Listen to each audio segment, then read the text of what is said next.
Today, we are talking about In Every Mirror She's Black by Lolá Ákínmádé Åkerström. When I first started reading this book, I thought I knew exactly where the story was going. I was very wrong. I was also pleasantly surprised to find out that this was Lola's first novel, which I will say upfront I did not know before reading, and it changed how I read it. In Every Mirror She's Black follows Kemi, Brittany, and Muna, 3 black women with very different lives, all in one country that wasn't built with any of them in mind. These women end up in Sweden for completely different reasons, connected by one powerful white guy named Johnny von Lundin. I hope I pronounced this right. And here's the thing, the author doesn't give any of these women a happily ever after. And to be honest, that's exactly what makes this book so interesting. A lot to unpack in this novel. I mean, there were several moments in the book where I had to physically put my phone down and ask myself, did this girl leave her sense at home? So if you haven't read the book yet and you don't want spoilers, this is your warning. Go read the book, form your own opinions, and then come right back. As usual, I'm breaking this review into 4 parts. First, we'll go through the story itself. Then we'll talk about the major themes, discuss the characters, and finally, I'll read you some of my favorite scenes from the book. Alright, without wasting any more time, let's begin. Our book begins with Kemi, a Nigerian-American 30-something marketing executive in Washington, D.C. Kemi is a proper career babe. She has the money, she has the body, she has 2 industry awards. By every metric, this woman is winning. Except for one thing. She cannot for the life of her find a man who is ready for a serious relationship. And the author wants us to know that this is not a Kemi problem. It is a supply problem. Every good man in this book is either gay or married. Literally. Now, Kemi is looking for a new job because she's tired of DC. She's stuck professionally, romantically unlucky, and is low-key being harassed by her married boss. Then one day, she gets a call that changes everything. Kemi is headhunted by a woman named Ingrid, head of HR at a company called Lundin Marketing. And if you can connect the dots, like, this is Johnny's company. The offer: pack up your life in America and come to Stockholm to be the new global marketing director for diversity and inclusion. Now, Ingrid wants Kemi specifically because she's black, but Lundin Marketing Company is currently facing racist allegations. They need someone to fix their image, and Kemi is who they think would be best fit. But Kemi is not naive. She has questions. Like, is she just going to be a figurehead? Are they actually serious about change? Or do they just want a black face in a high-up seat so that the bad PR can go away? Ingrid invites her to dinner with herself and Johnny so that they can reassure her that they're actually very serious about global diversity. But the dinner does not reassure her. Throughout the dinner, Johnny is not present. He's there, but he's not present. He's fiddling, he's pressing his phone. He just feels like he wants to do any other thing but be at that dinner. But the offer is so good that Kemi takes it anyway. When she tells her friends and family, they aren't excited about the move, except for her twin sister Kehinde, who thinks that this job might help her find the love she's looking for and push her out of her comfort zone. Because, as Kehinde puts it, she's tired of Kemi dating men that are not on her level socio-economically. Think of a girl boss dating a janitor or dating an electrician, because actually Kemi does date an electrician before she moves to Stockholm. Now, Kehinde wants her sister to bring someone who is worthy enough to meet their parents. And so Kemi decides to take up the offer, moves to Stockholm, ready to begin her new career. When she arrives at Sweden, the culture shock hits immediately. She's the only woman of color on her entire team. Johnny, who is her actual boss, barely shows up to work, which is not surprising for a Nepo baby. So she has to report to Ingrid and a lady called Greta, who doesn't really like her. The Swedish culture is also a complete 180 from her life in America and her Nigerian roots. Reserved, minimalist, Less is more. That is what the Swedish culture is about. And the dating pool, even worse than DC. Her first attempt at connecting with a Swedish guy ends up with him ghosting her via text to say, and I'm paraphrasing here, "You're too fat for me." Ah, damn, that must have hit. But Kemi doesn't let any of this define her, and she signs up for Swedish classes where she meets Andrew, her new gay best friend, and she would later meet Tobias, who becomes her boyfriend for the rest of the novel. By the end of the book, Kemi realizes that Sweden is not where she wants to build her life, and on a Christmas night, she asks Tobias to come back to America with her. And that's her story. It's not a fairy tale, really. It's just a woman who learned what she needed to learn, took what she came for, and decided to go back home. This is our first character, and this would lead us to meet Brittany. Let me take a deep breath here before I talk about her. Brittany is an average woman. She lives a very average life. She's a fashion school dropout, working as a flight attendant for business class. She's in a loving relationship with her lawyer boyfriend Jamal, and they share an apartment and have been living together for 4 years.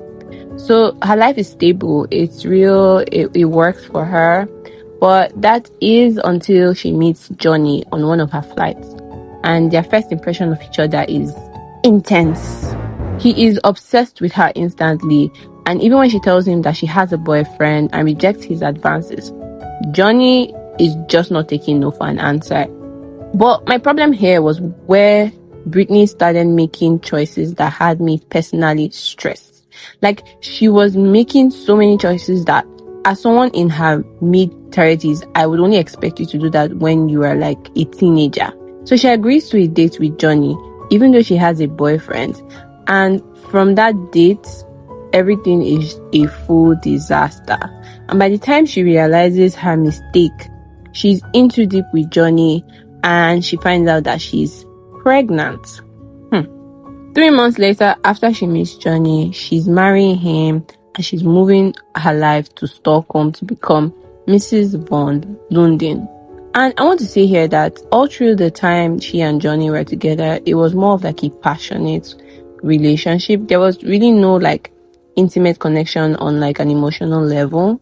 And I felt like she was just trying to delude herself into thinking that Johnny would become a changed man when she marries him, because he had told her about his condition, and one of the things he would never do to her is lie to her. And she decides that that's enough to build a marriage on. Like I said, bad choices. Nobody at his family is at this wedding, and it's not because Johnny is a private man, but because every single person who knows him is against this marriage. And Brittany will soon find out why. She gives birth to a baby girl, and her name is Maya. Johnny picks this name, and Brittany lets him have that authority because that's just how their dynamic works. She loves him, she defers to him, she spends his money, and she's raising their daughter. For a while, it looks like it might be enough, but something else happens that throws everything into the mud. Brittany finds out the truth during a summer holiday when Maya and her are visiting Johnny's family. They have a vacation home, so they are going to that vacation home to meet Antonia, who is Johnny's older sister. And so when they get to the vacation home, Antonia says that Astrid, Johnny's mother, who has never once met her own granddaughter, by the way, has a letter for Brittany. And so she hands Brittany the letter, and that letter just breaks her. She finds out that Maya is not just a name, and she wasn't just some woman from Johnny's past. She was Johnny's first love, and Brittany realizes what her so-called wicked in-laws were trying to tell her. Johnny never married her because he loved her. His sole reason for marrying her, and his sole reason for being obsessed with black women in general, is that they remind him of Maya, the girl he once lost due to an abortion. By the end of this book, Brittany tries to take baby Maya from Johnny and escape, but it doesn't go well. He finds out where she's hiding, and basically she's trapped. Like, she's trapped for life. There's no hope. And then there's Muna. the one the book treats the roughest, and the one the author clearly poured out most of herself into. Mona is 18 years old and a Somali refugee. She's been living in a Swedish asylum center for as long as she can properly remember. This is where she falls in love for the first time with a boy named Ahmed, and it's where she watches Ahmed die by setting himself on fire. That loss shapes everything that's going to come after. So when the time comes for her to leave the center, she's taken in by a woman named Gunhild, an older Swedish woman who treats her like a daughter, helps her settle, and gives her a safe space. Through Gunhild, she meets two other immigrants, Yasmin and Khadija, who become her chosen sisters. Mona, who has lost everything, is just trying to rebuild community, and she holds on to Yasmin and Khadija like her lifeline. Yasmin gets her a job at a cleaning agency, and Mona is in love with her job because she's genuinely good at it. And one of the offices on her rotation happens to be you guessed it, Lundin Marketing. It is the same company that Kemi works at, but you will see that throughout the book they never really get to connect because there are just so many barriers. There's the socio-economic barrier, there's also a language barrier because Mona is not very good at English and Kemi was still trying to speak Swedish when she moved. Meanwhile, back at home, Mona's sisterhood is quietly breaking apart. Yasmin leaves to go be with her baby daddy. Khadija decides that she wants to be a terrorist and also leaves the house, and eventually they all split up. It's a tough time for Mona because one by one she's losing everybody in her life that she has built this safe space for. The book ends with Mona alone because, as you will read later, Gunhild finds out that she has cancer and that she's going to die soon. Gunhild's death was so sad for me. I found myself almost in tears because they had just had a heart-to-heart moment about their first loves, and the next morning Gunhild stops breathing. So that is basically the summary of these women's lives. What is this book actually about? In order to know just how bad racism in Sweden is, I took to the streets of TikTok and found some videos about it. Let's watch. A black privilege in Sweden is when you go and sit inside a train, okay? Public transport, you sit and you have a next seat to you. Do you know? Nobody comes and sits next to you. The comments also read something like, racism in Sweden isn't reserved for blacks alone, but for people from Africa in general, Middle East, and Americans. There were also a lot of bad experiences that African people in general noted about their stay in Sweden. Across all three stories, we see that there's a pattern. These women are seen for what they represent rather than for who they are. Kemi is seen as a diversity metric, Brittany is seen as an object of desire, and Mona is a refugee case file. The author herself said that she wanted to give each woman space to make mistakes and be humanized deeply because the world asks so much of us as black women. Call me an old auntie, but I wasn't okay with how Kemi threw herself at some of these men. She even had a phase where, and I'm going to call it a phase, she had a phase where she almost became the mistress of Johnny's friend Ragnar. Another thing I want to talk about here, which is not a major subplot, but I think that it comes to light subtly, is women dating down. And what I mean is a woman going outside of her social class, outside of her economic level to date a man who is not really meeting her where she is financially. And I think it's not as common for women as it is for men. Men will date anybody so far as you're their spec and they like you. They don't really care about economic standing or financial class when they have the money. But for women, I think we pressurize ourselves to try to find somebody who is on our level, and it's perfectly normal because the higher you go in your career, the higher you go in your ambition, your lifestyle changes. You want more for yourself and you can afford to have that by yourself. So you would obviously want somebody who is closer or even a bit higher than you in terms of socioeconomic standing. There's just that desire to find a man who is your equal in every sense of the word. And that is what like Kemi had to go through here, because Tobias isn't really on her level. I'm sorry I'm using on her level, but like this is the best way I can explain it. But he loves her, and so she makes that decision to take him with her back to America, even if it isn't what her parents would have wanted. So this is just my opinion on it. Let me know in the comments what you think. I would really like to get your opinion about women dating down.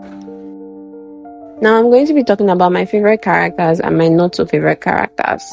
And number one on my list would be Muna. Like I said before, Muna is the most carefully written character in this book.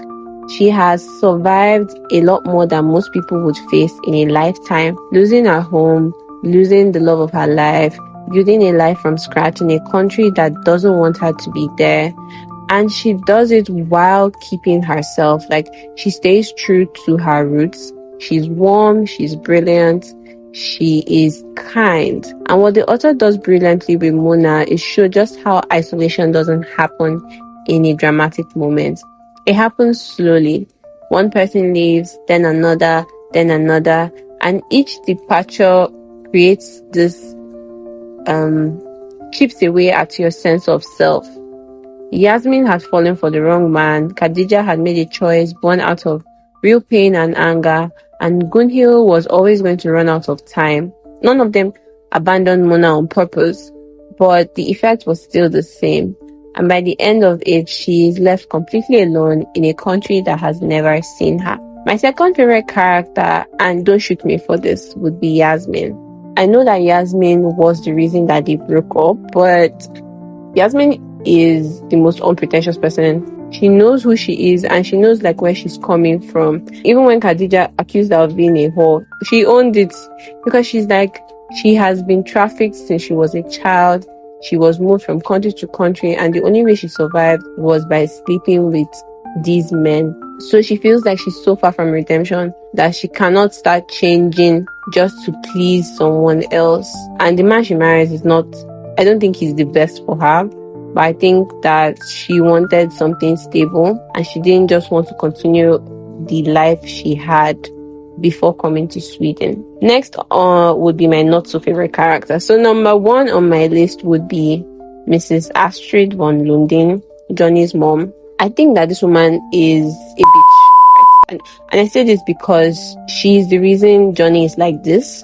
She is the reason why Johnny lost his first love, and she's also the reason why Johnny did not get the help he needed. Why would you avoid facing the fact that your son might be on the spectrum and try to deny it, letting him grow, thinking that everything is normal when it isn't? I also don't like the fact that she was such a hypocrite. You're saying that, oh, you care about your son, but number one, you're not being honest with the woman he wants to marry. You're not even trying to open up. You just ghost. Like, she and her husband legit ghosted Brittany. They acted like she was not a part of the family. And I know you did not approve of the marriage, but at least it is common decency to show up when she has given birth to your grandchild. So no, I really disliked this woman. Number two on my list would be Brittany.